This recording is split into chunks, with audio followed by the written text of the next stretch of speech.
उसमें रोग, मुकदमेबाजी, कलह, अशांति, पारिवारिक झगड़ा, ये सब प्रकट हो जाते हैं और वो नष्ट हो जाता है।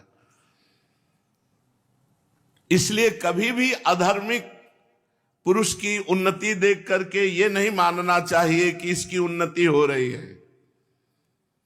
अधार्मिक पुरुष की जब उन्नति होने लगे तो समझ लेना इसकी आखिरी इच्छा पूर्ति हो रही। जैसे किसी को दंड देने के लिए चौथे खंड पे ऊपर ले जाया जा रहा हो, 4 आदमी पकड़ के, वो बड़ा खुशी हो रहा हो कि मुझे पैदल नहीं चलना पड़ रहा, 4 आदमी ऊपर, अरे ऊपर से जाके पटकने जा रहे हैं तुम्हें। ऐसे ही अधार्मिक धन कमाने वाला बड़ी उन्नति को नहीं जा रहा है, ऊपर जा करके वो पटका जाएगा, नष्ट हो जाएगा। और धर्म से चलने वाला धीरे धीरे धीरे धीरे उन्नति को प्राप्त होगा। उपासक को चाहिए कि जहां कहीं विवाद होने की संभावना हो वहां मौन होकर के निकल जाए, कभी किसी से विवाद न करे। संसार में भिन्न भिन्न क्रियाएं हो रही हैं, सब भगवान की माया से हो रही। तुम्हें किसी की ओर नहीं देखना, तुम्हें अपनी ओर देखना है कि तुम किस मार्ग के पथिक हो, तुम्हारा क्या कर्तव्य है। कहीं यज्ञ हो रहा है, कहीं हत्या हो रही है, कहीं जन्म हो रहा है, कहीं मरण हो रहा है, कहीं उत्सव मनाया जा रहा है, कहीं विषाद मनाया जा रहा है। ये संसार का खेल है। तुम अपने सत्य मार्ग से मत डिगो, अपने मार्ग में चलते रहो। परमार्थ का पथिक किसी की ना निंदा करता है ना स्तुति करता है। यदि तुमसे कोई कड़ुआ बोले तो तुम उसको प्रणाम करो, चिड़चिड़ा स्वभाव मत बनाना। तुमसे कोई कड़ुआ बोले, कोई तुम्हारी निंदा करे तो तुम प्रणाम ही करना, अपना स्वभाव मत बिगाड़ना। वाणी का संयम सबसे बड़ी तपस्या है। वाणी का संयम सबसे बड़ा तप है। मौन, कम बोलो। और जिसका तप बढ़ जाता है तो सांसारिक वैभव अपने आप वहां झूमने लगता है, बिखरा पड़ा था।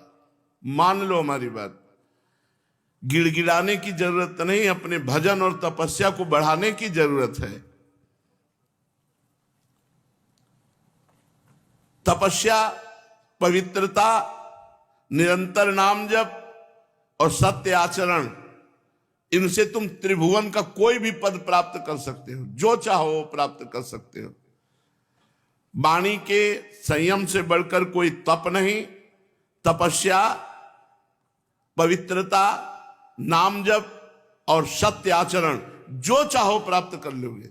लिख लो 4 बातें। वाणी के मौन से बढ़कर कोई तपस्या नहीं, और तपस्वी के पास हर वैभव अपने आप आ जाता है। उसने तप किया है, तो तप और पवित्रता, मन की पवित्रता, शरीर की पवित्रता, वाणी की पवित्रता और नाम जप और सत्य आचरण, त्रिभुवन में जो चाहोगे सब प्राप्त हो जाएगा। 4 बातें अपने में स्वीकार कर लो। लेकिन खिलवाड़ है। सत्य आचरण, निरंतर नाम जप, शरीर पवित्र, मन पवित्र, वाणी पवित्र और तपस्या अर्थात मौन, देख लो आप, सब कुछ प्राप्त हो जाएगा। ये 5 बातें हृदय में बैठाने योग्य है। सत्य आचरण से बढ़कर के कोई धर्म नहीं, पवित्र आचरण। मौन से बढ़कर कोई तपस्या नहीं। नाम जप से बढ़कर कोई यज्ञ नहीं, यज्ञानाम जप यज्ञोस्मि। बहुत एक एक शब्द पूरे जीवन में आदर्श रहे हैं। इसलिए कहीं कभी किसी से मित्रता नहीं की, कभी किसी से अपनापन नहीं किया। पूरे जीवन में जो कुछ ये वृंदावन धाम की कृपा से नहीं, कभी कोई हमारा मित्र नहीं, कभी कोई परिचय नहीं, कभी कोई अपनापन नहीं। सत्य आचरण से बढ़कर कोई धर्म नहीं।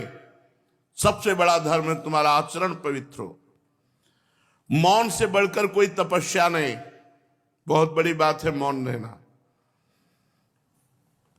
जप से बढ़कर कोई यज्ञ नहीं, यज्ञानाम जप यज्ञोस्मि, नाम जप, इससे बढ़कर कोई यज्ञ नहीं। भगवान ने कहा है यज्ञानाम जप यज्ञोस्मि, बहुत आनंदमयी बातें हैं, बिल्कुल संशय रहित बातें हैं। चरित्र से बढ़कर के कोई धर्म नहीं, सच्चरित्र। मौन से बढ़कर कोई तपस्या नहीं, और जप से, नाम जप से बढ़कर कोई यज्ञ नहीं, और विवेक से बढ़कर कोई ज्ञान नहीं। विवेक ये सत्संग से प्राप्त होता है, और दूसरों को सुख पहुंचाना, इससे बढ़कर कोई सुख नहीं। एक दिन आप अच्छा भोजन बना हो, भूख लगी हो, और किसी और को पवा दो, फिर देखो आपका हृदय कैसा होता है। दूसरों को सुख पहुंचाने से बढ़कर कोई सुख नहीं। ये 5 बातें दिमाग में रख ले, वो आध्यात्मिक धर्मात्मा पुरुष हो जाएगा। सत्य चरित्र से बढ़कर धर्म नहीं, मौन से बढ़कर तपस्या नहीं, नाम जप से बढ़कर कोई यज्ञ नहीं, और विवेक से बढ़कर कोई ज्ञान नहीं, दूसरों को सुख पहुंचाने से बढ़कर कोई सुख